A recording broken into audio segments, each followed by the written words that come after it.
dahil sa biglaang brownout. Napilitan kaming maghanap ng lugar na pwedeng mapuntahan bilang pamilya. And last minute, napagdesisyonan naming pumunta sa Euphoria. Pero tama kaya ang naging desisyon namin? It's Sunday, ngayon? May 17, 2026. At brownout po sa Cotabato City from 5 o'clock to, 5 to 5, no? About 5 to 6, mga 12 hours po yon or 13 hours. At alam niyo naman, ang mga Cotabateños, pag brownout, lumalabas po sila ng Cotabato City. Kaya, kung mapansin niyo po kanina, yung kanto doon, busy na po, kasi some are papunta ng Kusyong, yung iba papunta sa Alamada, yung iba sa Midsayap, sa Pigkawayan, saan pa? Sa Payan, sa Kabuntalan. So tayo, lalabas po kami. Balak po namin silang dalhin sa... Saan nyo gusto? Sa? Europia. Euphoria. Balak sana namin mag-overnight kaso na-realize namin wala pala kaming pera. So, day tour lang. Are you excited? Bakit hindi? Ulitin ko, dapat excited. Kasi kung hindi excited, cancel ang ating lakad. Are you all excited? Yeah! Cancel. Let's go! Road trip vibes, feeling free and wild. Every mile's a new adventure, every laugh a new smile. With the open road ahead and the stars in our eyes. Road trip vibes, we're living high on life tonight. Okay, so 11:41, dito na tayo sa Marbel. Yan, Tom Goods na rin ang mga yan. Gutom na?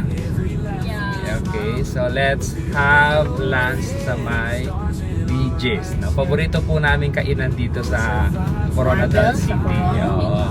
So, doon tayo. Okay, we are here sa BJ's. Gutom ka na? Gutom ka. Are you hungry? You wanna eat lunch? Pap, baba na. Kuya, kuha kayo. Kami ka.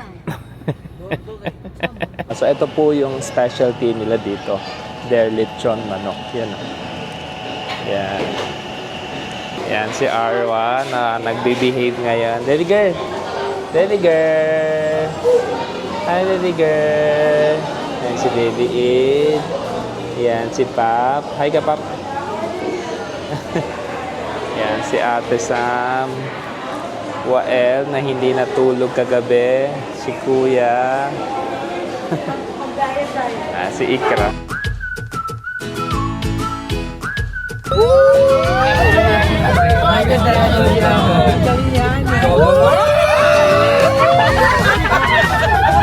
Grabe po yung daan dito, no? Let's go, let's go, let's go, let's go, let's go!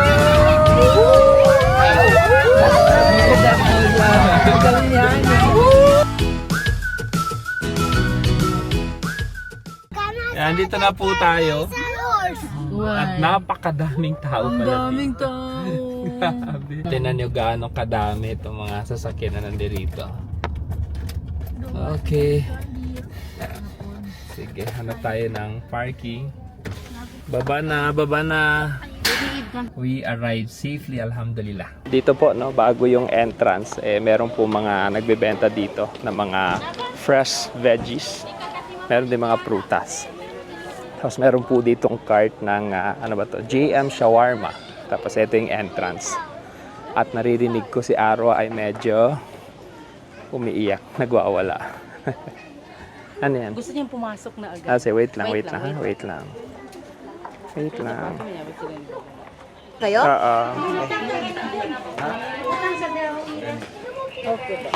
Okay.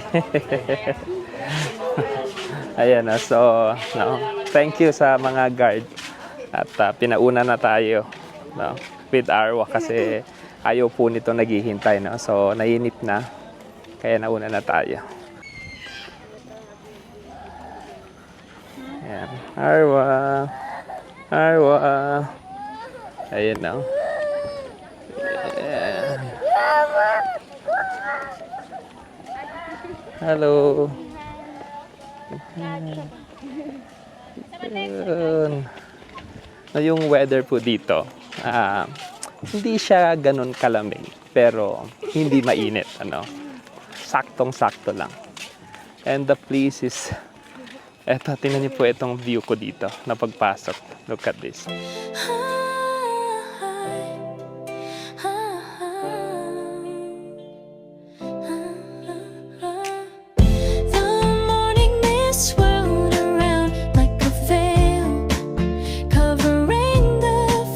Dewdrops dot the lotus leaves. Egrets glide over the ripples on the water.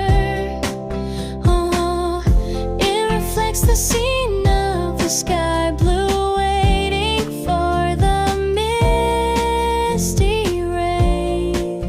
Oh, the mountains are ablaze with red maple leaves, and the forests are all dyed in a riot of colors. The ancient path wins its way with the distant sound of hooves, whose courtyard has a faint fragrance of asmethos.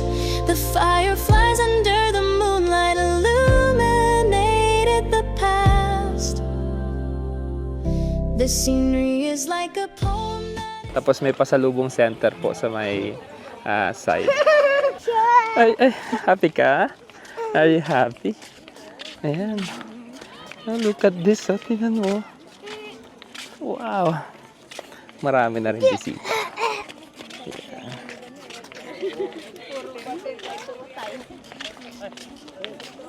Hello. Assalamualaikum. David.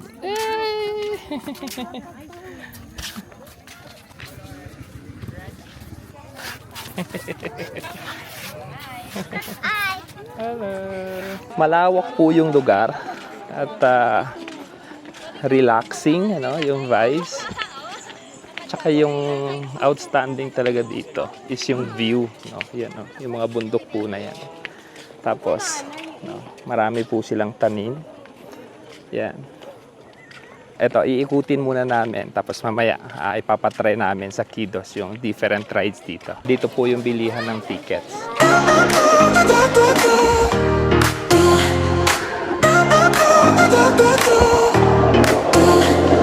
Dreams take me higher into the blue unknown.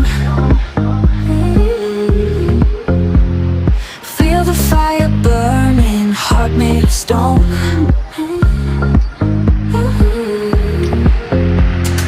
Ride with the wild wind, chasing the endless light.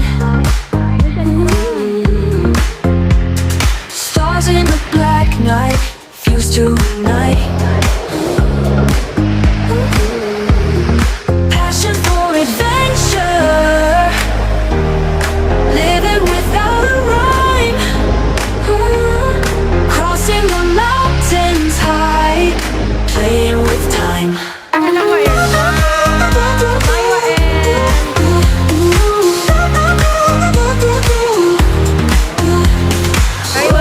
Travel, mystery in each turn.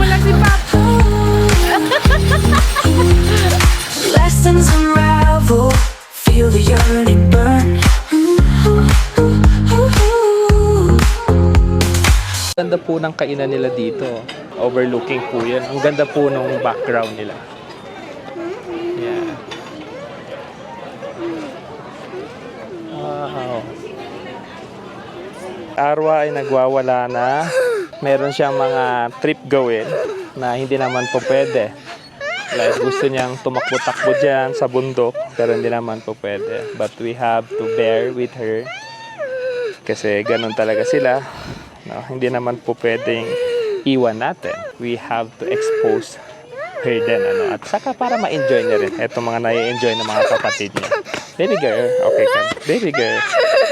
Baby girl, relax lang. Relax lang, relax lang. Relax lang, baby girl. Okay, so may nakita kaming playhouse dito. So, problem solved tayo kasi pwede natin ilagay si Arwa dyan. Babantayan ko na lang para yung mga kapatid niya, ma-enjoy nila yung place at yung mga rides dito. No? Kasi alam niyo yan, ayaw din namin na nagsasuffer yung mga kapatid niya dahil ganyan siya. No? So, we have to manage, no, silang lahat. Na kahit pa paano na ma-manage natin si Aro, at the same time mga kapatid niya na-enjoy rin nila, no, yung mga places kagaya nito na napupuntahan namin. Ayan, solved na po si Aro. No, at least isang oras siyang mamamalagi dito na hindi siya umiiyak, no, kasi gustong gusto niya to, habang yung mga kapatid niya mag-i-enjoy sa labas. Ayan, no, tingnan niyo kung gaano kabilis mag-change yung mood niya. Gustong gusto kasi niya ng playhouse, kaya yan, buti na lang meron dito sa Euphoria. Ayan, kasama niya si Baby Eve. Yun.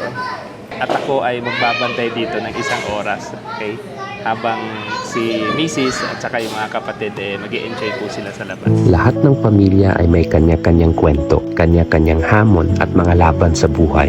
Ganun din kami, hindi kami perpekto at hindi rin kami mayaman sa salapi. Pero sa paningin namin, tunay kaming mayaman dahil meron kami sila, ang aming mga anak. Kahit hindi marangya ang buhay, sinisikap naming mabigyan sila ng mga simpleng pagkakataong katulad nito. Dahil minsan, hindi naman pala sa laki ng gastos na susukat ang saya, kundi sa mga sandaling magkakasama kayo. At ang mga video namin ganito, sa totoo lang, para talaga sa kanila. Dahil darating ang panahon, insyaallah, magkakaroon sila ng sarili nilang mga pamilya, mga pagsubok at mga laban sa buhay. Ang dasal lang namin ni Mrs., sana kapag dumating ang mabibigat na araw, maaalala nila ang mga sandaling tulad nito. Maaalala nila kung papaano namin sila minahal, inalagaan at itinaguyod. At ngayon, naiintindihan ko kung bakit siguro Euphoria ang pangalan ng lugar na ito. Dahil ang Euphoria ay matinding saya. Pero para sa amin, ang tunay na Euphoria ay hindi sa lugar o sa tanawin. Ang tunay na Euphoria ay ang makitang buo ang pamilya, magkakasamang tumatawa at sabay-sabay gumagawa ng mga ala-alang habang buhay naming dadalhin sa puso.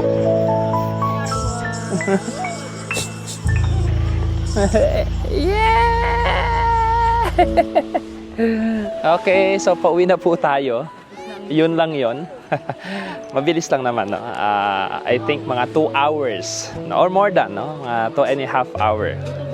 Pero ano, nag-enjoy ba lahat? Yes! So, what we are going to do now ay uwi po kami ng GSKP, tapos doon na po kami mag-overnight. Alhamdulillah, alhamdulillah. The place, maganda siya. Ito, ideal for family. At least yung mga kiddos, mag-enjoy. Medyo napagod sila. Kasi lalakarin mo to Yung weather, okay lang. No? I expected na mas malamig, pero okay naman din. Hindi siya mainit. Alhamdulillah, no? At least we decided to go here kasi kagabi may mga iba kaming plans, pero last minute nagdesisyon po kami na dito na lang magpunta. Alright? So I hope you enjoyed the video. Thank you so much for joining us. Maraming salamat.